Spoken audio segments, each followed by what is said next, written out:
मैं राजेंद्र प्रसाद आज के वीडियो में कार्ल मार्क्स के विचारों पर अपना विचार व्यक्त कर रहा हूँ।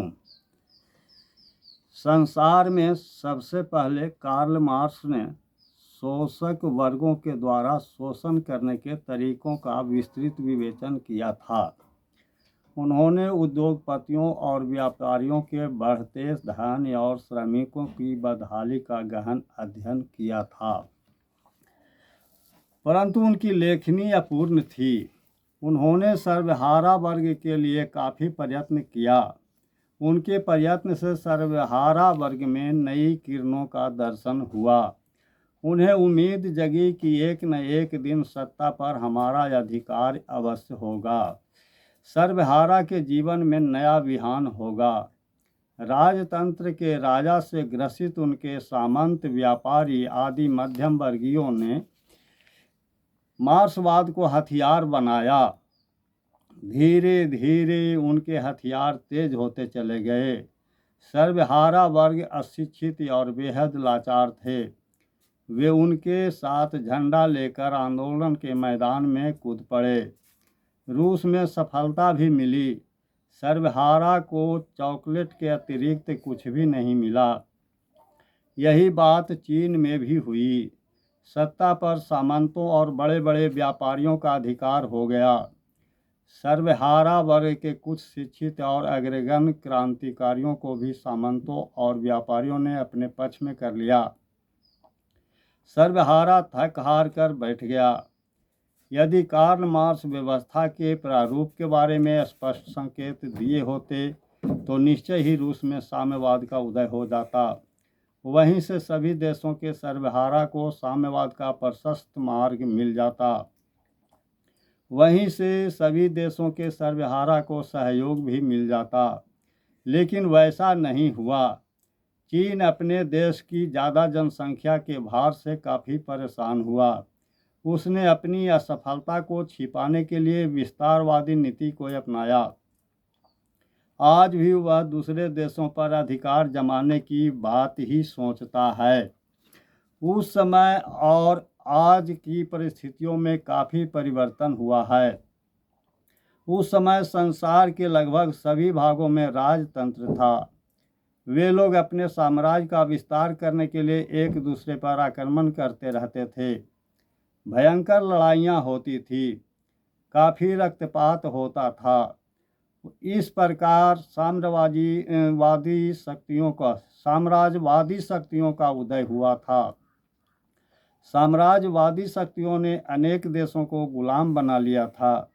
वे उन देशों पर स्वतंत्र रूप से शासन करते थे अथवा उपनिवेश बनाकर राज करते थे।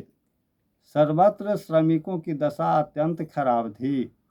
उनकी खराब दशा पर कार्ल मार्क्स का हृदय द्रवित हो गया।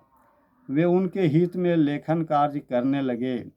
उनकी सोच के आधार पर मनुष्यों को तनाव मुक्त, शांतिमय और खुशहाल जीवन यापन के लिए शोषण मुक्त समाज का निर्माण करना नितांत जरूरी है। उनके शोषण मुक्त समाज के निर्माण के सिद्धांत को वैज्ञानिक समाजवाद कहते हैं। उन्होंने दुनिया के मजदूरों एक हो का नारा दिया था। उनका समाजवादी सिद्धांत आज भी अकाट्य है। उनके सिद्धांत के आधार पर संसार के सभी भागों में समाजवादी क्रांतियाँ हुई और हो रही है। संसार के कुछ देशों में उनकी जीत भी हुई। शासन चलाने के सही मार्गों को ढूंढने में असफल होने के कारण विफल हो गए। मैंने उनकी विफलताओं के कारणों पर गहन मंथन किया है। उनकी विफलताओं के मार्गों को बंद करने के लिए भरपूर कोशिश किया है।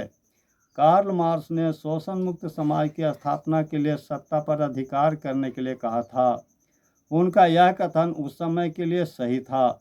राजतंत्र में चुनाव पद्धति का प्रचलन नहीं रहता है। राजा निरंकुश होता है। रूस में राजतंत्र पर सीधे समाजवादी क्रांतिकारियों की जीत हुई। वे शोषण के सभी मार्गों को बंद करने में असफल हो गए।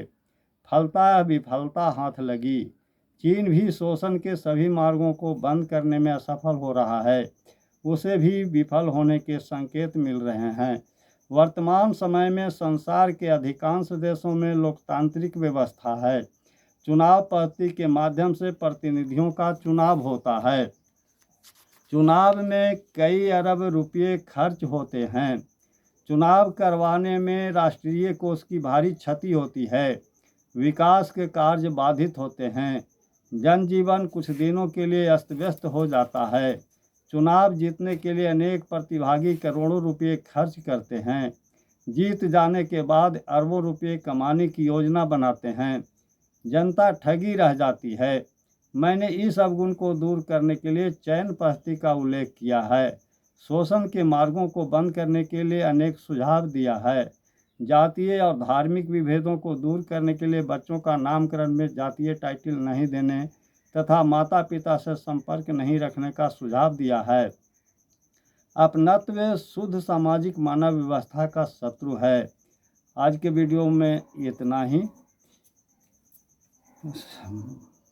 जय सनातन, जय हिंद, जय भारत।